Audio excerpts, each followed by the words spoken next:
நான் பெரிய பெரிய தலைவர்கிட்ட கேட்டுக்கிறேன், அண்ணன் திருமாவளவன், மார்க்சிஸ்ட் தோழர்கள், கம்யூனிஸ்ட் தோழர்கள், அவங்க நம்ம திட்டக்கூடாது. ஏன்னா அவங்க அடிப்படையில் உண்மையான நல்லவங்க, சேர்க்க தப்பு, அவ்வளவுதான். அப்ப அவங்கள பார்த்து நான் கேட்கிறேன், உங்களால் ஒரு பிரஸ் கான்பரன்ஸ் நடத்தி திமுக ஊழல் இல்லாத கட்சி நிமிர்ந்து சொல்ல முடியுமா உங்ககிட்ட? நான் திருப்பி கேட்கிறேன். மதவாதத்தை நாங்கள் எதிர்க்கிறோம் உறுதியாக, இந்தி மொழி திணிப்பை நாங்கள் எதிர்க்கிறோம் உறுதியாக.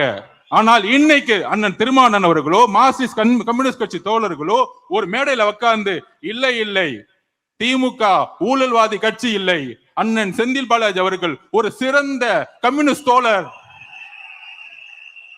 அண்ணன் செந்தில் பாலாஜி புரட்சியாளர் அம்பேத்கருடைய வாரிசு,